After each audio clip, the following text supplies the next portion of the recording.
Yes people, good morning, good evening, good afternoon. कैसे हो आप सभी? मुझे उम्मीद है आप बहुत अच्छे होंगे और आपको बता दूं मैं भी यहाँ पे बहुत अच्छा हूँ। आज हम सीए फाउंडेशन सीरीज में बिल्कुल बेसिक, बिल्कुल फर्स्ट क्लास लेकर आए हैं। इसके अंदर हम डिस्कस करेंगे there are two type of expenditure, one is of capital nature and second is of revenue nature. तो किसी भी एक्सपेंडिचर का नेचर कैसे पता लगाया जाए कि ये कैपिटल एक्सपेंडिचर है या रेवेन्यू एक्सपेंडिचर है, ये हमारी आज इस वीडियो का पर्पज रहेगा। और मैं आपको बता दूं सीए फाउंडेशन में एक क्वेश्चन 100% आएगा ही आएगा। इट विल टेक 2 मार्क्स और 3 मार्क्स। और उसके अलावा भी कई जगह किसी क्वेश्चन में छोटे से पार्ट के रूप में क्या होगा, यूज। तो आज जब हम ये क्लास खत्म करेंगे तो हम कम से कम 4 to 5 मार्क्स हमारे सीए फाउंडेशन का कवर कर लेंगे। अब कोई भी एक्सपेंडिचर कैपिटल नेचर का या रेवेन्यू एक्सपेंडिचर का, ये डिफरेंस पता लगाने के लिए हमारे पास टोटल है 6 पॉइंट। टोटल कितने पॉइंट हैं? 6। अब देख लें कि मैंने 6 को कैसे लिखा है, 5 + 1। 5 पॉइंट अलग हैं, 1 पॉइंट अलग है, टोटल कितने पॉइंट है जी? 6। तो आपने ये 6 के 6 पॉइंट बड़े ध्यान से देखने हैं और उसके बाद आप किसी भी एक्सपेंडिचर को बड़े क्लियरली एनालाइज कर पाएंगे, डिसाइड कर पाएंगे और बड़े आसानी से बता पाएंगे कैपिटल नेचर है या रेवेन्यू नेचर। पढ़ना करते हैं स्टार्ट। सबसे पहला पॉइंट मैं टोटल 5 के 5 पॉइंट्स बताऊंगा, फिर हर एक का एग्जांपल दूंगा साथ के साथ, फिर छठा पॉइंट डिस्कस करेंगे, फिर ये वीडियो फिनिश करेंगे। सबसे पहले बात करते हैं कैपिटल नेचर का एक्सपेंडिचर। हमने कोई भी ऐसा एक्सपेंडिचर करा जिससे प्रोडक्शन क्या हो गया, इंक्रीज। अगर मैं कोई भी ऐसा एक्सपेंडिचर कर दूं जिससे प्रोडक्शन इंक्रीज हो जाए तो वो एक्सपेंडिचर कैपिटल नेचर का एक्सपेंडिचर माना जाता है। इसी के साथ जब रिवेन्यू एक्सपेंडिचर की बात करते हैं तो रिवेन्यू एक्सपेंडिचर करने से प्रोडक्शन मेंटेन होता है, इंक्रीज नहीं होता। तो पहला डिफरेंस क्या है, यहाँ कैपिटल एक्सपेंडिचर में प्रोडक्शन क्या होगा, इंक्रीज, और रिवेन्यू एक्सपेंडिचर में प्रोडक्शन क्या होगा, मेंटेन। जिस भी चीज का हम प्रोडक्शन कर रहे हैं वो इंक्रीज हो रहा है तो कैपिटल एक्सपेंडिचर, और अगर वो प्रोडक्शन मेंटेन हो रहा है तो वो रिवेन्यू एक्सपेंडिचर। मैं इसका देता हूँ एग्जांपल। फर्स्ट पॉइंट का मैं दे रहा हूँ आपको एग्जांपल। मैंने एक नई मशीन परचेज करी। इस नई मशीन की कैपेसिटी थी कि ये एक साल में 10,000 यूनिट्स का प्रोडक्शन कर सकती है। जैसे ही मैंने ये नई मशीन परचेज करी, फॉर एग्जांपल ये नई मशीन मैंने 5 लाख रुपीस में परचेज करी, तो क्या इस नई मशीन के परचेज करने से क्या हमारा बिजनेस का प्रोडक्शन इंक्रीज हो जाएगा? Answer is yes. तो इस मशीन के ऊपर जो आपका पैसा लग गया ये कैपिटल नेचर का एक्सपेंडिचर है।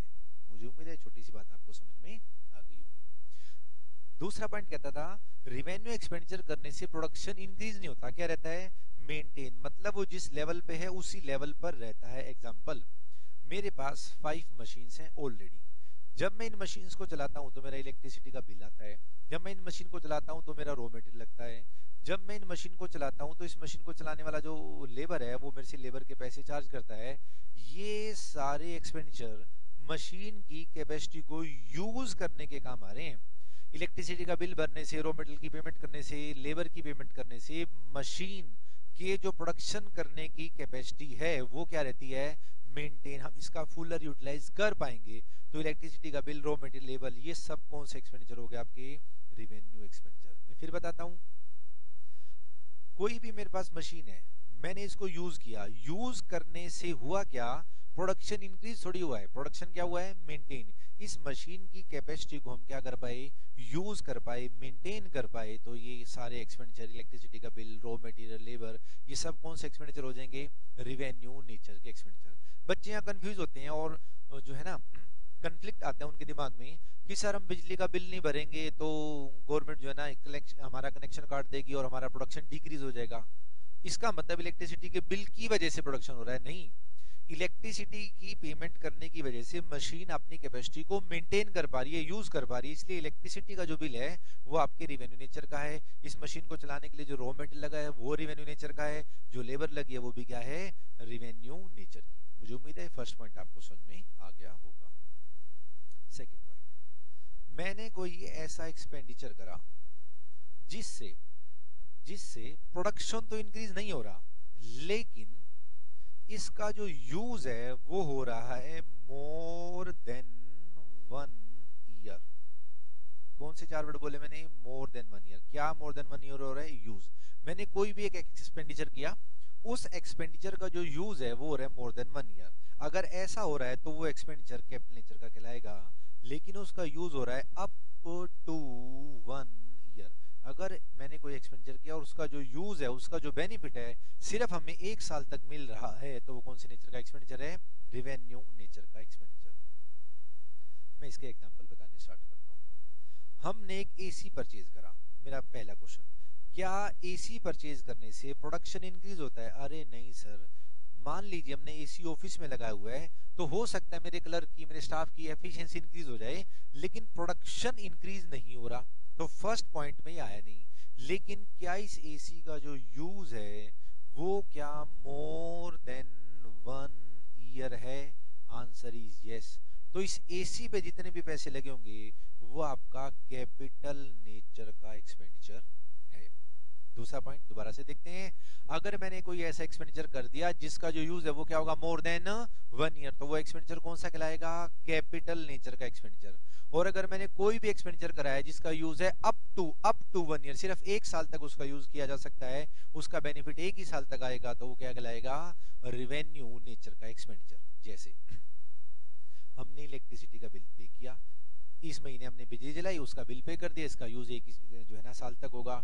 हमने सैलरी दी, हमने वेजेस दी, हमने किसी को कमीशन दिया, हमने रॉ मटेरियल परचेज करा, हमने कोई रेंट दिया, इन सब का बेनिफिट अगर आप ध्यान से देखें, इन सब का जो यूज है अप टू क्या रहेगा? 1 ईयर। अगर इनका यूज अप टू 1 ईयर है तो कौन से नेचर के एक्सपेंडिचर हो गए? रिवेन्यू। और इनका जो बेनिफिट है वो मोर देन 1 ईयर होता।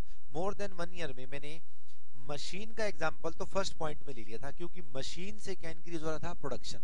लेकिन मैंने कोई बिल्डिंग परचेज करी, मैंने कोई फर्नीचर परचेज करा, मैंने कोई फिक्सचर परचेज किया, मैंने कोई प्लांट परचेज करा, प्लांट में प्रोडक्शन इंक्रीज हो रहा है तो ऊपर वाले पॉइंट में आ जाएगा। प्लांट का यूज मोर देन 1 ईयर हो रहा है तो दूसरे पॉइंट में आ जाएगा। कुल मिला के आपको डिफरेंस पता होना चाहिए। कैपिटल एक्सपेंडिचर 1 साल से ज्यादा यूज होगा, प्रोडक्शन इंक्रीज करेगा। इन दोनों में से कोई भी एक काम कर सकता है, दोनों भी कर सकता है। रिवेन्यू एक्सपेंडिचर प्रोडक्शन के लेवल को मेंटेन रखेगा और उसका यूज अप टू 1 ईयर रहेगा। ये 2 पॉइंट, और इन दोनों पॉइंट्स के मैंने आपको क्या बता दिए? एग्जांपल। बारी आई पॉइंट नंबर 3 की। पॉइंट नंबर 3 क्या कहता है? मैंने कोई एक्सपेंडिचर करा जिससे फ्यूचर में दो में से काम हो जाए। कौन से दो काम में से काम हो जाए? या तो फ्यूचर में हमारी कॉस्ट डिक्रीज हो जाए, या फ्यूचर में हमारी एफिशिएंसी क्या हो जाए? इंक्रीज। तो ऐसे एक्सपेंडिचर को क्या बोला जाएगा? कैपिटल नेचर का एक्सपेंडिचर। इसी के सामने अगर मैं यहाँ थर्ड पॉइंट लिखता हूं तो यहाँ पे मुझे क्रॉस करना पड़ेगा, काटा मारना पड़ेगा। रीजन, जब रिवेन्यू नेचर के एक्सपेंडिचर का यूज ही अप टू 1 ईयर हो रहा था तो फ्यूचर की बात ही नहीं आती। ठीक बात है। अगर हमने कोई ऐसा एक्सपेंडिचर करा जिससे फ्यूचर में कॉस्ट क्या हो रही है? डिक्रीज, या एफिशिएंसी क्या हो रही है? इंक्रीज, तो ऐसे एक्सपेंडिचर को भी क्या बोला जाएगा? कैपिटल नेचर का एक्सपेंडिचर। मैं पॉइंट नंबर 3 समझाता हूं आपको। एग्जांपल, थर्ड पॉइंट का एग्जांपल। थर्ड पॉइंट का एग्जांपल ध्यान से देखें। मेरे पास एक कार है, ये कार पेट्रोल से चलती है। जब पेट्रोल से चलती है तो 1 किलोमीटर चलने के 5 रुपया खर्च हो जाता है। ठीक है जी। मैंने इस कार के अंदर सीएनजी की किट लगवा दी। सीएनजी की किट लगवाई मैंने, फॉर एग्जांपल 25,000 रुपीज लगाकर मैंने इस कार के अंदर क्या लगा दी? सीएनजी की किट। अब जब ये कार 1 किलोमीटर चलती है, सीएनजी से कंप्रेस्ड नेचुरल गैस से चलती है, तो 1 किलोमीटर के लगते हैं 3 रुपए। क्या सीएनजी की किट लगवाने की वजह से फ्यूचर में मेरी कॉस्ट डिक्रीज होगी? जी हाँ। तो सीएनजी की किट के जो 25,000 हैं, ये 25,000 आपके कैपिटल नेचर के एक्सपेंडिचर हैं। और सीएनजी की जो गैस आई है गाड़ी को चलाने के लिए, कार को चलाने के लिए, वो तो रिवेन्यू एक्सपेंडिचर है। ध्यान से सुने मैं क्या कह रहा हूं। सीएनजी की जो किट हमने लगाई है उसका जो एक्सपेंडिचर है वो कैपिटल नेचर का है। लेकिन सीएनजी जो गैस है जिससे मेरी गाड़ी चली है, जिससे मेरी कार चली है, सीएनजी तो जैसे पेट्रोल का खर्चा होता है, पेट्रोल की जगह सीएनजी का खर्चा होने लग जाएगा, वो आपका रिवेन्यू नेचर का कहलाएगा। मुझे उम्मीद है थर्ड पॉइंट आपको समझ में आ गया होगा। थर्ड पॉइंट का अभी तुमने ये फर्स्ट पॉइंट करा है, कॉस्ट फ्यूचर में हमारी क्या होगी थी? डिक्रीज। अब बारी बात करते हैं एफिशिएंसी किसकी? इंक्रीज करने की। सेम एग्जांपल लेते हैं। मैं एक कार यूज कर रहा था बिजनेस में, 1 लीटर से वो 15 किलोमीटर चलती थी और 1 लीटर पेट्रोल आता था 60 रुपीज का। 1 लीटर पेट्रोल आता था 60 रुपीज का। अब हुआ क्या, मैंने इस कार के अंदर कोई इंस्ट्रूमेंट लगा दिया। इस इंस्ट्रूमेंट के लगाने की वजह से अब 1 लीटर में 15 नहीं 20 किलोमीटर चल रही है। क्या फ्यूचर में हमारी एफिशिएंसी इंक्रीज हो गई? यस। एफिशिएंसी अगर इंक्रीज हो गई है तो ये जो इंस्ट्रूमेंट लगा है, फॉर एग्जांपल इंस्ट्रूमेंट 10,000 रुपीज का लगा है, तो इस इंस्ट्रूमेंट के जो 10,000 रुपीज हैं, ये जो एक्सपेंडिचर है ये कैपिटल नेचर का एक्सपेंडिचर है। अब एक चीज और बताता हूं आपको, अगर एफिशिएंसी इंक्रीज होगी तो मेरी प्रॉमिस कॉस्ट डिक्रीज होगी ही होगी। कारण पहले 1 लीटर 60 रुपए का आता था, अभी भी 1 लीटर कितने का आ रहा है? 60 रुपए का। पहले 1 लीटर में 15 किलोमीटर चलती थी तो 1 किलोमीटर का खर्चा 4 रुपए लगता था, और अब 1 किलोमीटर का खर्चा कितने रुपए लग गया? 3 रुपए। जैसे ही हमने अपनी एफिशिएंसी इंक्रीज करी वैसे ही हमारी कॉस्ट क्या होगी? डिक्रीज। लेकिन आपको दोनों बातें ध्यान रखनी है। अगर सिर्फ आपको दिख जाए कि हाँ इससे फ्यूचर में कॉस्ट डिक्रीज हो रही है तो भी कौन से नेचर का? कैपिटल नेचर का। आपको ऐसा लग जाए कि फ्यूचर में एफिशिएंसी इंक्रीज हो रही है तो भी कौन से नेचर का? कैपिटल नेचर का। और यहाँ पर तो बड़ा वाला काटा है कि भैया फ्यूचर का इससे लेना देना नहीं है। मेन पॉइंट जो इस टॉपिक के थे वो खत्म हो चुके हैं। सर आप तो 6 पॉइंट कह रहे थे, हाँ उसमें से भी तक हुए कितने हैं? 3। तो जो मेन पॉइंट थे डिफरेंस करने के लिए वो कितने थे? सिर्फ 3। बाकी 4th पॉइंट 5th पॉइंट बड़े आसान है, बड़े जो है ना आपको ज्यादा टेंशन लेने की जरूरत नहीं है उसमें। और जो आपका मेन डिसीजन है whether expenditure is of capital nature और रेवेन्यू नेचर, ये डिसीजन आपका फर्स्ट 3 पॉइंट से ही आ जाएगा। मैं एक कंफ्यूजन और दूर कर दूं, इनमें से कोई भी एक पॉइंट लगेगा तो वो कैपिटल नेचर का है। तीनों साइमल्टेनियसली लगने जरूरी नहीं है। सिर्फ प्रोडक्शन इंक्रीज हो जाए कैपिटल नेचर का, use more than 1 year capital nature का, फ्यूचर में कॉस्ट डिक्रीज हो जाए कैपिटल नेचर का, फ्यूचर में एफिशिएंसी इंक्रीज हो जाए कैपिटल नेचर का, प्रोडक्शन मेंटेन रहे रेवेन्यू नेचर का, यूज अप टू 1 ईयर हो रेवेन्यू नेचर का। 4th पॉइंट और 5th पॉइंट डिफरेंस के तो हैं, लेकिन इन 4th और 5th पॉइंट के बेस पे आप डिसीजन नहीं ले सकते। डिसीजन फर्स्ट 3 पॉइंट से ही आएगा। मैं दोबारा बता रहा हूं, डिसीजन फर्स्ट 3 पॉइंट से ही आएगा। 4th पॉइंट है, ये बिजनेस में कभी कभी होते हैं, हार्डली कभी कभी होते हैं। फॉर एग्जांपल 3 साल में, 4 साल में, 5 साल में एक आधी बार हो गई। ये मेरे कैपिटल एक्सपेंडिचर की खास बात है। देखो खुद सोचो, हम मशीन कब लेते हैं? 2-3 साल में एक बार। हम लैंड एंड बिल्डिंग कब खरीदेंगे? 2-3 साल में एक बार। हम फर्नीचर फिक्सचर कब बनाएंगे? 2-3-4-5 साल में एक आधी बार। तो नॉर्मली कैपिटल नेचर के एक्सपेंडिचर हैं वो हार्डली होते हैं, कभी कभी होते हैं, 3-4-5 साल में एक बार होते हैं। जबकि रेवेन्यू नेचर के एक्सपेंडिचर नॉर्मल बिजनेस सर्कमस्टेंसेस में होते रहते हैं। सैलरी हर महीने देंगे, वेजेस हर महीने देंगे, रेंट हर महीने देंगे, कमीशन हर महीने देंगे, इंटरेस्ट हर महीने देंगे।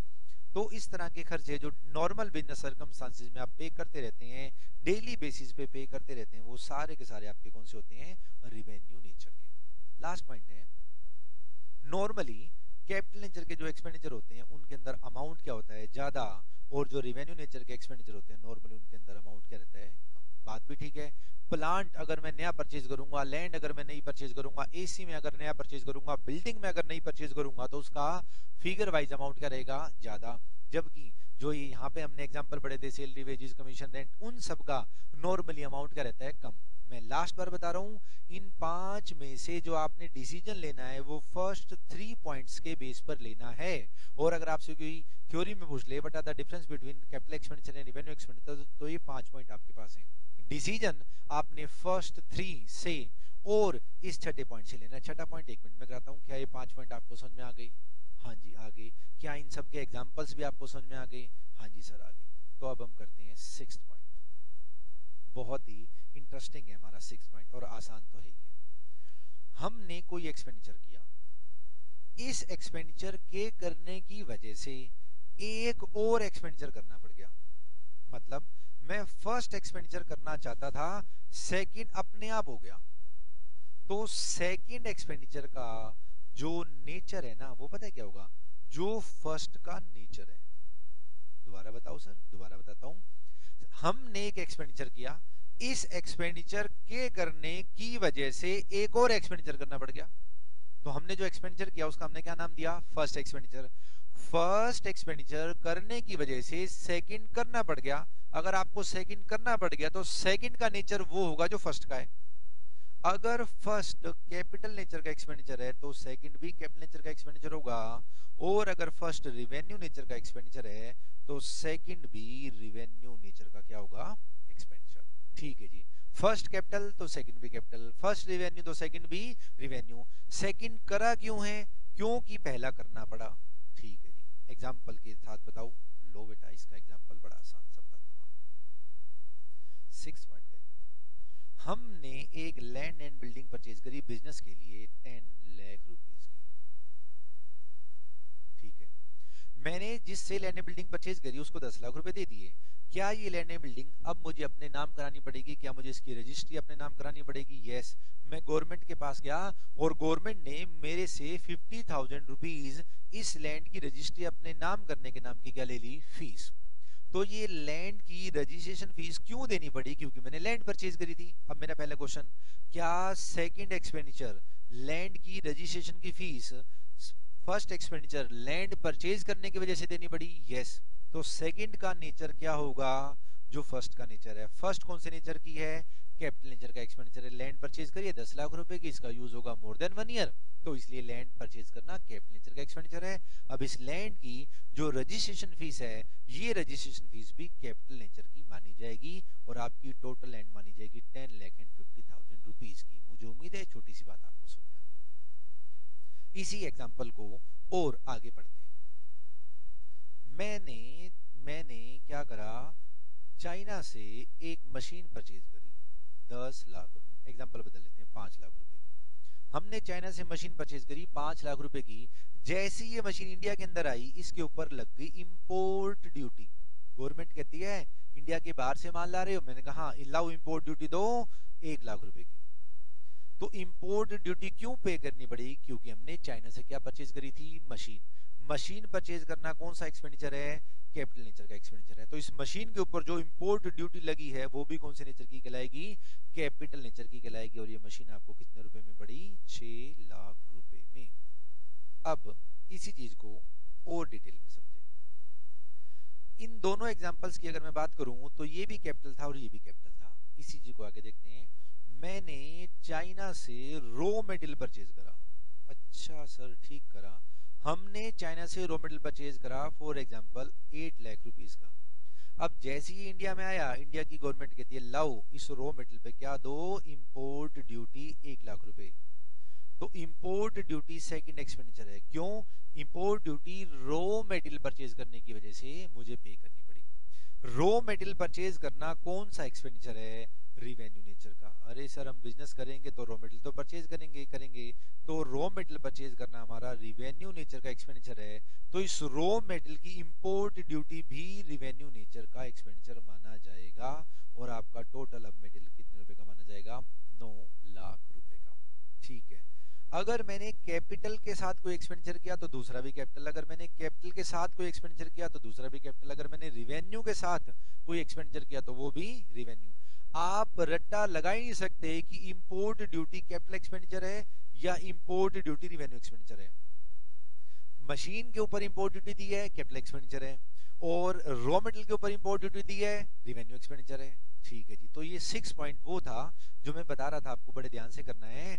अगर हमने कोई एक्सपेंडिचर किया और इस एक्सपेंडिचर के करने की वजह से एक और एक्सपेंडिचर करना पड़ा, तो सेकंड एक्सपेंडिचर का नेचर वही होगा जो फर्स्ट का नेचर है। फर्स्ट कैपिटल तो सेकंड भी कैपिटल, फर्स्ट रिवेन्यू तो सेकंड भी रिवेन्यू। ठीक है जी, इतना सब कुछ करने के बाद मैं आपको और 2-3-4 बातें बताता हूं जो आपको थोड़े से ध्यान से देखनी है। मैंने एक नई बाइक परचेज करी। ये बाइक थी फॉर एग्जांपल 60,000 रुपीज की। मैं जैसे ही बाइक लेके चलने लगा तो जिससे मैंने बाइक परचेज करी थी वो कहता है सर इसके ऊपर एसेसरीज लगवा लो। मैंने कहा लगा दे। उसने एसेसरीज लगा दी 5,000 रुपए की। मैं जैसे ही बाहर निकलने लगा कह रहा है सर इस बाइक की आरसी रजिस्ट्रेशन सर्टिफिकेट बनवा लो। मैंने कहा बना दे। कह रहा है 1,000 रुपीज। मैंने कहा ले 1,000 रुपीज। कह रहा है सर अगर आप शोरूम से बाहर लेके जाओगे ना गाड़ी तो पहले इंश्योरेंस कराना पड़ेगा 1,000 रुपए का। मैंने कहा ले 1,000 रुपए इंश्योरेंस भी कर दे। मैं जैसे ही बाइक को शोरूम से बाहर लाया तो मेरे 60 + 5 + 1 + 1 67,000 रुपीज खर्च हो गए। तो ये एसेसरीज क्यों मैंने परचेज करी? क्योंकि मैंने बाइक परचेज करी। ये मैंने आरसी क्यों बनवाई? क्योंकि मैंने बाइक परचेज करी। ये इंश्योरेंस क्यों करवाया मैंने? क्योंकि मैंने बाइक परचेज करी। बाइक का जो एक्सपेंडिचर रहेगा वही एक्सपेंडिचर एसेसरीज, आरसी और इंश्योरेंस करेगा। बाइक परचेज करना कौन सा एक्सपेंडिचर है? कैपिटल नेचर का, क्योंकि बाइक का यूज होगा मोर देन 1 ईयर। तो ये सब एक्सपेंडिचर भी कौन से माने जाएंगे? कैपिटल नेचर के एक्सपेंडिचर। अब इसको मैं दो तरीके से बताऊंगा, एक देसी भाषा में बताऊंगा, एक मैं आपको टेक्निकल लैंग्वेज में बताऊंगा। इस 60,000 को टेक्निकली बोलते हैं शोरूम प्राइस, और इस 67,000 को टेक्निकल बोलते हैं ऑन रोड प्राइस। आपने जरूर एडवर्टाइजमेंट में कभी ना कभी देखा होगा कि शोरूम प्राइस तो मेरी बाइक का 60,000 है, लेकिन ऑन रोड पर आते आते 67,000 रुपीज खर्च हो गए। और हम देसी भाषा में इसको क्या कहते हैं? वैसे तो हम बाइक 60,000 की खरीद के लाए हैं, लेकिन हमें ये 67,000 रुपए में पड़ी है, कागज वागज मिला के 67,000 रुपए में पड़ी है। ये जो हम वर्ड बोल रहे हैं 67,000 में पड़ी है, इसका मतलब हमने इससे रिलेटेड सारे खर्चे इसी के अंदर एड ऑन कर दिए थे। ठीक है सर, समझ आ गई सारी बातें। और कुछ बताओ डिटेल। लो बच्चों, ऐसी डिटेल बताता हूं, आपको ध्यान रखना। अगर मैं इस बाइक का यूज बिजनेस के अंदर कर रहा हूं, अगर मैंने जो पहले मशीन परचेज करी थी, कहां से परचेज करी थी? चाइना से। कहां गई मेरी चाइना वाली मशीन? ये रही। मैंने ये चाइना से मशीन परचेज करी थी 5 लाख रुपए की, इसके ऊपर इंपोर्ट ड्यूटी दी थी 1 लाख रुपए की। टोटल ये मशीन कितने की पड़ी मुझे? 6 लाख रुपए की। अगर आपको क्वेश्चन में कहता है कि इसके ऊपर डेप्रीशिएशन लगाएं at the rate of 10% per annum, तो क्वेश्चन ये उठता है कि ये 10% पर एनम डेप्रीशिएशन कौन से फिगर पे लगेगी? 5 लाख पे लगेगी, या 1 लाख पे लगेगी, या टोटल 6 लाख रुपीज पे डेप्रीशिएशन लगेगी? तो आंसर है इसका 6 लाख रुपीज के ऊपर ये डेप्रीशिएशन चार्ज किया जाएगा, क्योंकि ये भी तो कैपिटल नेचर का एक्सपेंडिचर हो गया। ठीक है जी, ये ऐड करने के बाद जो फिगर आएगा उसके ऊपर डेप्रीशिएशन चार्ज किया जाएगा। सभी जितने भी मैंने एग्जांपल्स दिए उसके के अंदर यही रूल रहेगा। तो अभी तक हमने क्या पढ़ा? कैपिटल एक्सपेंडिचर और रिवेन्यू एक्सपेंडिचर में डिफरेंस। कैपिटल एक्सपेंडिचर और रिवेन्यू एक्सपेंडिचर में कितने डिफरेंस हैं? 6। 5 + 1 = 6। पहला पॉइंट क्या था? प्रोडक्शन इंक्रीज होगा, यहाँ पर प्रोडक्शन क्या होगा? मेंटेन। दूसरा पॉइंट क्या था? इसका जो यूज है वो क्या होगा? More than 1 year. इसका यूज कहां तक रहेगा? Up to 1 year. तीसरा पॉइंट क्या था? फ्यूचर में या तो कॉस्ट हमारी क्या हो जाएगी? डिक्रीज, या हमारी एफिशिएंसी क्या हो जाएगी? इंक्रीज। और यहाँ पर बड़े वाला कांटा। डिसीजन 3 पॉइंट से आ जाएगा। फोर्थ पॉइंट और फिफ्थ पॉइंट क्या था? इसमें नॉर्मली अमाउंट क्या लगता है? ज्यादा। इसमें अमाउंट क्या लगता है? कम। ये कब होते हैं? हार्डली 2, 4, 5 साल में एक आधी बार। ये कब होते रहते हैं? नॉर्मल बिजनेस सर्कमस्टेंसेस में होते रहते हैं। 6 पॉइंट क्या था? अगर मैंने एक एक्सपेंडिचर किया, इसकी वजह से एक और एक्सपेंडिचर करना पड़ गया, तो दूसरे का नेचर वही होगा जो पहले का नेचर है। पहला कैपिटल तो दूसरा भी कैपिटल, और पहला रिवेन्यू तो दूसरा भी रिवेन्यू। इतनी सारी डिटेल चर्चा करने के बाद भी कई बारी बच्चे कंफ्यूज हो जाते हैं और क्वेश्चंस के आंसर क्या दे देते हैं? गलत। एग्जांपल देता हूं मैं आपको, मैं बार बार बता देता हूं, डिसीजन फर्स्ट 3 पॉइंट से किए जाएंगे। अब देखते हैं क्या क्या होगा। आपने बताना है मन में, मेरे से पहले बताना है कि कैपिटल एक्सपेंडिचर है या रिवेन्यू एक्सपेंडिचर है। पॉइंट नंबर 1, हमने मशीन परचेज करी। सर मशीन परचेज करी तो ये कैपिटल एक्सपेंडिचर है। पॉइंट नंबर 2, हमने मशीन परचेज करी, उसके बाद हमने रॉ मटेरियल परचेज करा। सर रॉ मटेरियल तो नॉर्मल बिजनेस सर्कमस्टेंसेस में परचेज करते रहते हैं, तो कौन सा एक्सपेंडिचर है? Revenue. Salary, wages, commission, rent, insurance, ये सब कौन से एक्सपेंडिचर हैं? रिवेन्यू एक्सपेंडिचर है। पॉइंट नंबर 4, मेरी एक पुरानी बिल्डिंग है। मेरी क्या? एक पुरानी बिल्डिंग। इस पुरानी बिल्डिंग पर मैंने कराई रिपेयर, तो ये वाली रिपेयर कौन से नेचर का एक्सपेंडिचर है? रिवेन्यू नेचर का एक्सपेंडिचर है। इस चीज को थोड़ा सा डिटेल में बताता हूं। मैंने एक बिल्डिंग परचेज करी। मैंने क्या करा? एक बिल्डिंग परचेज करी। ये बिल्डिंग मैंने परचेज करी 10 लाख रुपए में। इस बिल्डिंग की आरसी, रजिस्ट्रेशन सर्टिफिकेट मैंने अपने नाम करवाया, रजिस्ट्री मैंने अपने नाम करवाई, गवर्नमेंट ने 1 लाख रुपए मेरे से ड्यूटी ले ली, टैक्स के ले लिया। मैं जैसे इस बिल्डिंग में आने लगा, मुझे लगा इस बिल्डिंग के अंदर थोड़ा बहुत पेंट करा लेना चाहिए, थोड़ी बहुत रिपेयर करवा लेनी चाहिए। ये पेंट और ये रिपेयर मैंने बिल्डिंग परचेज करते ही 50,000 रुपीज खर्च कर दिए। तो ये पेंट, ये रिपेयर कब करवाया है? बिल्डिंग परचेज करने के साथ। तो ये 11,50,000 रुपए की बिल्डिंग मानी जाएगी। ये आरसी का खर्चा कैपिटल नेचर का, और पेंट और रिपेयर का खर्चा भी कैपिटल नेचर का। ये एक्सपेंडिचर मैंने क्यों करे हैं? क्योंकि मैंने बिल्डिंग परचेज करी है। बिल्डिंग कौन से नेचर की है? कैपिटल नेचर की। तो अब इसके साथ वाले सारे के सारे एक्सपेंडिचर कौन से हो जाएंगे? कैपिटल नेचर के। अब मेरी कोई बिल्डिंग है, मैंने 5 साल पहले खरीदी थी, इस साल मैंने इस पे 10, 20, 50,000 रुपए की रिपेयर करा ली। अब सोच के बताएं, क्या इस रिपेयर कराने से प्रोडक्शन इंक्रीज होगा? Answer is no. क्या इस रिपेयर का यूज मोर देन 1 ईयर होगा? Answer is again no. क्या इस रिपेयर से फ्यूचर में कॉस्ट डिक्रीज होगी या एफिशिएंसी इंक्रीज होगी? Answer is again no. इन तीनों पॉइंट्स में आ नहीं रहा, तो नॉर्मल रिपेयर आपकी रेवेन्यू एक्सपेंडिचर का, रेवेन्यू नेचर का एक्सपेंडिचर माना जाएगा। फिर मैं बता रहा हूं, आप रट सकते ही नहीं कि रिपेयर रेवेन्यू के कैपिटल, आप रट सकते ही नहीं कि इंपोर्ट ड्यूटी कैपिटल है कि रेवेन्यू। तो आपको ये सारे के सारे पॉइंट्स बड़े ध्यान से देखने हैं। 5+1 6 ही तो पॉइंट है। अब एक क्वेश्चन और है जो मोस्टली बच्चे गलत जवाब देते हैं। मैंने अपनी एक नई ब्रांच करी, मैंने एक अपनी नई ब्रांच ओपन करी। नई ब्रांच का रिबन काटने के लिए मैंने किसी हीरो को बुलाया और वो 5 लाख रुपए ले गया। मैंने किसी हीरो को बुलाया और वो कितने रुपए ले गया? 5 लाख रुपए। अब क्वेश्चन ये है, इस हीरो को जो मैंने 5 लाख रुपए दिए हैं, ये एक्सपेंडिचर कैपिटल नेचर का है या रेवेन्यू नेचर का? मैं आपको 30 सेकेंड्स का टाइम दे रहा हूं, आराम से सोचें। हमारा बिजनेस था, हमने अपने बिजनेस की नई ब्रांच खोल ली। नई ब्रांच की ओपनिंग करने के लिए हमने किसी हीरो को बुलाया, उस हीरो ने हमारे से 5 लाख रुपए ले लिए। ये 5 लाख रुपए रेवेन्यू एक्सपेंडिचर होना चाहिए कि कैपिटल? आंसर इज,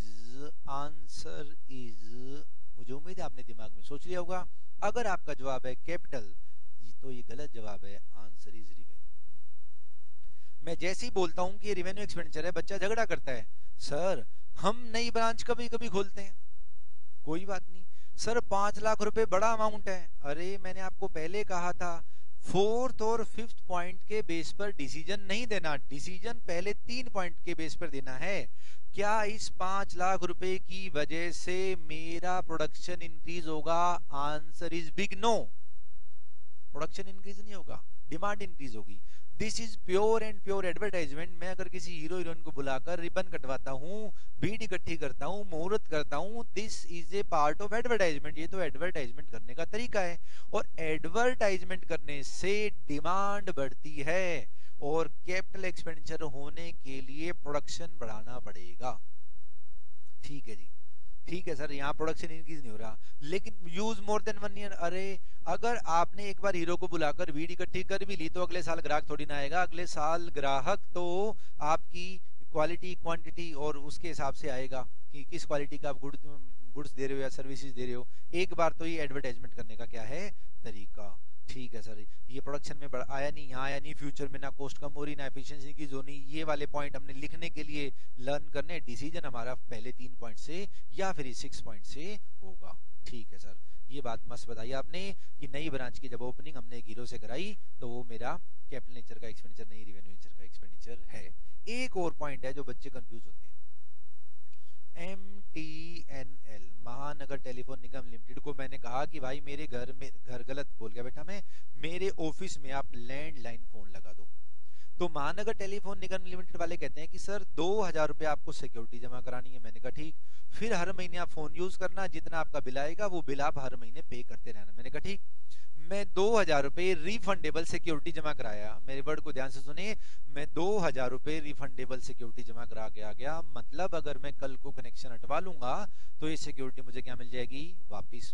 अब क्वेश्चन ये उठता है, ये जो सिक्योरिटी मैंने जमा कराई है, ये कैपिटल एक्सपेंडिचर है कि रेवेन्यू? तो आप आराम से सोच के बताएं। मैं फिर आपको 30 सेकंड देता हूं कि ये कैपिटल नेचर का एक्सपेंडिचर है या रेवेन्यू नेचर का।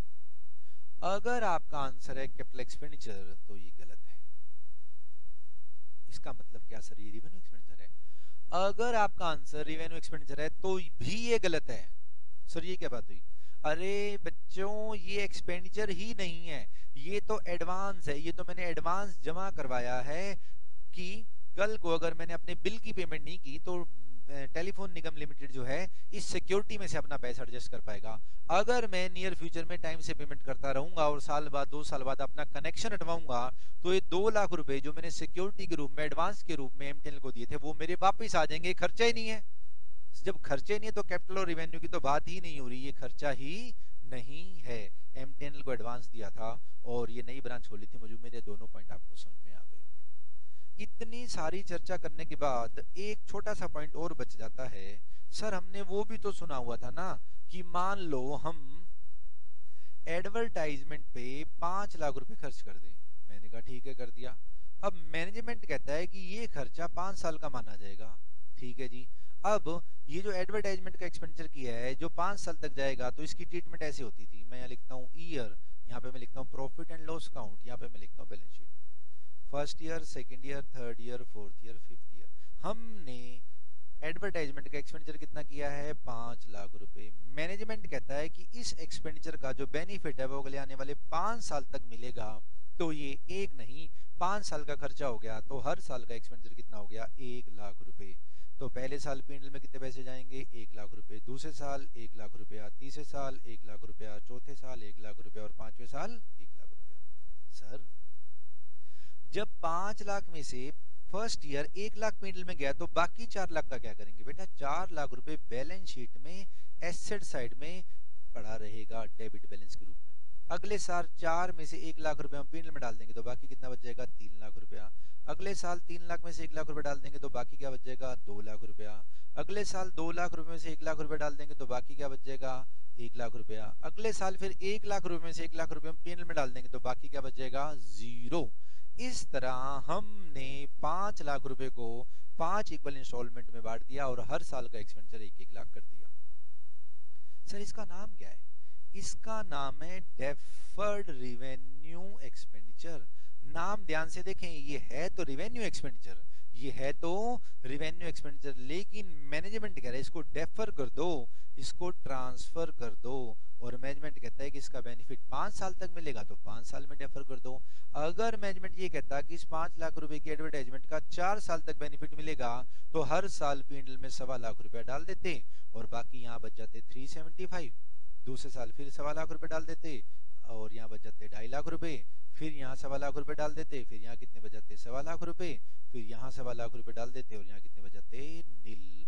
ईयर 1 2 3 4 और ये वही पी&एल है और यही बैलेंस शीट के आइटम है। तो मैनेजमेंट बताएगा कि इसका बेनिफिट कितने साल तक मिलेगा। ये एक्सपेंडिचर तो रिवेन्यू है लेकिन मैनेजमेंट के कहने की वजह से इसे क्या कर दिया गया? डेफर। और कुछ बताओ सर इस डेफर रिवेन्यू एक्सपेंडिचर के बारे में। सुनो अब ध्यान से। कंपनी किसी भी एक्सपेंडिचर को डेफर कर ही नहीं सकती। कंपनीज एक्ट 2013 कहता है अगर आप कंपनी की तरह व्यवसाय कर रहे हैं तो कंपनी के पास कोई राइट नहीं है कि वो किसी भी एक्सपेंडिचर को क्या कर पाए? डेफर। तो जो सोल ट्रेड बच गए, पार्टनरशिप बच गई, क्या सर वो किसी भी रिवेन्यू एक्सपेंडिचर को डेफर कर सकते हैं? Answer is yes. मैनेजमेंट बताएगा, ओनर बताएगा कि आपने कितने साल तक इसको क्या करना है? डेफर। सर अब और कुछ बताओ इसके बारे में और सुनो। ज्ञान का प्रकाश। ये है हमारा कैपिटल एक्सपेंडिचर, ये है हमारा revenue expenditure. Sir capital expenditure कहाँ जाता है? प्रॉफिट एंड लॉस अकाउंट में। डेबिट साइड में एक्सपेंडिचर है तो डेबिट साइड में। मैं शायद गलत बोल गया। रिवेन्यू एक्सपेंडिचर कहाँ जाता है? प्रॉफिट एंड लॉस अकाउंट में और डेबिट साइड में। कैपिटल एक्सपेंडिचर कहाँ जाता है? बैलेंस शीट में। डेबिट है तो बैलेंस शीट के एसेट साइड में। अगर आपसे कोई पूछे डिफरेंस बताओ कैपिटल एक्सपेंडिचर और रिवेन्यू एक्सपेंडिचर का, तो जो हमने ये 6 डिफरेंस करे थे इनके साथ आप एक डिफरेंस और लिख देंगे कि भैया जो कैपिटल नेचर का एक्सपेंडिचर है ये बैलेंस शीट में जाता है और रिवेन्यू नेचर का जो एक्सपेंडिचर है ये प्रॉफिट एंड लॉस अकाउंट में जाता है। क्या ये सारी बातें आपको समझ में आ गई? अब एक छोटी सी बात और सुने जिसको पेपर से आपने मैच नहीं करना। अगर आपसे एग्जाम में पूछा जाए कैपिटल एक्सपेंडिचर कहाँ जाता है तो आपका स्ट्रेट फॉरवर्ड आंसर कहाँ जाएगा? Balance sheet. अगर आपसे पेपर में पूछा जाता है रेवेन्यू एक्सपेंडिचर कहाँ जाते हैं तो आप सीधा क्या बताएंगे? जी प्रॉफिट एंड लॉस अकाउंट में जाते हैं। लेकिन एक नई चीज बता रहा हूं मैं आपको, वो ध्यान से सुने। रेवेन्यू एक्सपेंडिचर कहाँ जाते हैं? प्रॉफिट एंड लॉस अकाउंट में। कैपिटल एक्सपेंडिचर भी कहाँ जाते हैं? प्रॉफिट एंड लॉस अकाउंट में।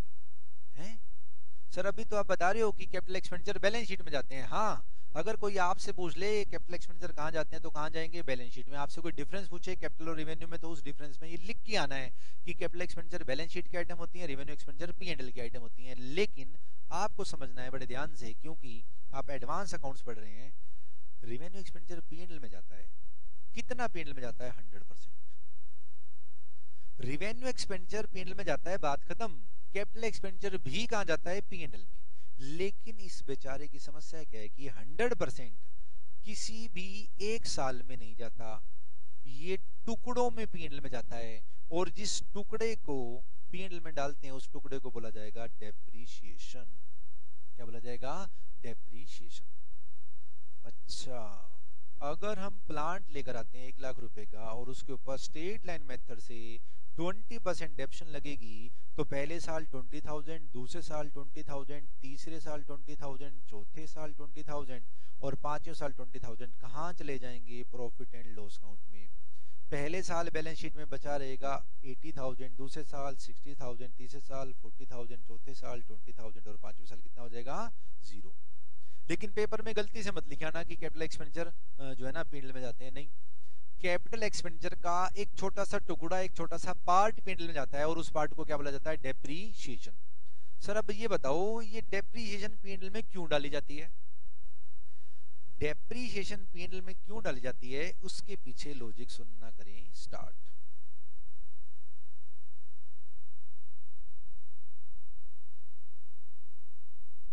एक आती है हमारी मैचिंग कॉन्सेप्ट, एक क्या आती है हमारी, मैचिंग कॉन्सेप्ट। मैचिंग कॉन्सेप्ट हालांकि बहुत बड़ी है, ये 3 बातें कहती है। कितनी बातें कहती है, 3। कौन कौन सी 3 बातें कहती है, जिस नेचर का एक्सपेंडिचर है उस एक्सपेंडिचर को उसी नेचर की इनकम में से एडजस्ट करना है। एक बात ये हो गई, जितनी क्वांटिटी की इनकम है या रिवेन्यू है उतनी ही क्वांटिटी का एक्सपेंडिचर उसमें से मैच किया जाएगा। और जिस पीरियड की इनकम है उस पीरियड का एक्सपेंडिचर उस इनकम में से मैच किया जाएगा। यहां पे आप रिवेन्यू वर्ड भी यूज कर सकते हैं। अच्छा जी, मैचिंग कॉन्सेप्ट क्या कहती है, 3 बातें। जिस नेचर की इनकम है उसमें से उसी नेचर का एक्सपेंडिचर माइनस करो, जितनी क्वांटिटी की इनकम है उसमें से उतनी क्वांटिटी के खर्चे माइनस करो, जिस पीरियड की इनकम है, जिस पीरियड का रिवेन्यू है उसमें से उसी पीरियड के एक्सपेंडिचर क्या करो, माइनस। अब ध्यान से देखें तो उस एग्जांपल में जो हमने मशीन परचेज करी थी 1 लाख रुपए की, ये कितने साल हमारे को बेनिफिट देगी, 5 साल तक। तो ये 1 लाख रुपए का खर्चा 5 साल का माना जाए, ये 1 लाख रुपए का खर्चा 5 साल का माना जाए तो हर साल 20,000 रुपए डेप्रीशिएशन के नाम के प्रॉफिट एंड लॉस अकाउंट में हमने मैच करा दिए कि ये जो प्लांट है, ये जो मशीन है जो मैं 1 लाख रुपए की परचेज करके लाया हूं, ये मुझे 5 साल तक बेनिफिट देगा। तो इसका जो खर्चा है वो 5 सालों का खर्चा मान के मैंने हर साल 20,000 P&L में डाल दिए। ये मैचिंग कॉन्सेप्ट कहता है। अगर आपसे कोई पूछे कि भैया डेप्रीशिएशन हम क्यों लगाते हैं तो आप क्या जवाब देंगे, मैचिंग कॉन्सेप्ट की वजह से हम क्या लगाते हैं, डेप्रीशिएशन। सर ये वाली बातें बता दो, नेचर वाली, एक्स क्वांटिटी वाली, पीरियड वाली आपने बात बताई, ये वाली चर्चा फिर कभी करेंगे जब हम मैचिंग कॉन्सेप्ट कर रहे होंगे। फिलहाल ये पॉइंट आपका खत्म हो गया, difference between capital expenditure and revenue expenditure. Last के 3 मिनट फटाफट से मेरी तरफ देखें, सिर्फ मेरी तरफ देखें, और अगर साथ में इसको भी देखना चाहें तो आप देख सकते हैं, मैं लेकिन कोशिश करें कि आप मेरी तरफ ही देखें और इसको सॉल्व करें। ठीक है सर, ये 6 पॉइंट आपने लिख दिए। सबसे पहला पॉइंट कैपिटल नेचर के एक्सपेंडिचर, कैपिटल नेचर के एक्सपेंडिचर से प्रोडक्शन क्या होगा, इंक्रीज। रेवेन्यू नेचर के एक्सपेंडिचर से प्रोडक्शन क्या होगा, मेंटेन। दूसरा पॉइंट, कैपिटल नेचर का एक्सपेंडिचर का जो यूज है वो क्या रहेगा, more than 1 year. Revenue nature के एक्सपेंडिचर का यूज क्या रहेगा, up to 1 year. Capital nature के एक्सपेंडिचर से फ्यूचर में या तो कॉस्ट डिक्रीज होगी या एफिशिएंसी इंक्रीज होगी, ये डिटेल में मैंने आपको समझा दिया। कैपिटल एक्सपेंडिचर 2, 3, 4, 5 साल में एक आधी बार होते हैं। ये नॉर्मल बिजनेस सर्कमस्टांसेस में, डेली बिजनेस सर्कमस्टांसेस में होते रहते हैं। इनका अमाउंट नॉर्मली ज्यादा होता है, इनका अमाउंट नॉर्मली कम होता है। डिसीजन पहले 3 पॉइंट से लेना है, आखिरी के 2 पॉइंट 5th और 6th से डिसीजन नहीं लेना। और कैपिटल एक्सपेंडिचर और रेवेन्यू एक्सपेंडिचर का जो छठा पॉइंट है वो बड़ा ही क्रूशियल है। अगर मैंने कोई एक एक्सपेंडिचर कराया और उसकी वजह से दूसरा करना पड़ जाए तो दूसरे का नेचर वो होगा जो पहले का नेचर है। दूसरा का नेचर वो होगा जो पहले का नेचर है, पहला कैपिटल दूसरा कैपिटल, पहला रिवेन्यू तो दूसरा भी रिवेन्यू। फिर मैंने आपको बताया डेफर्ड रिवेन्यू एक्सपेंडिचर क्या होता है। मुझे उम्मीद है ये सारी बातें आपको समझ में आ गई होगी। ओके बेटा, थैंक्स।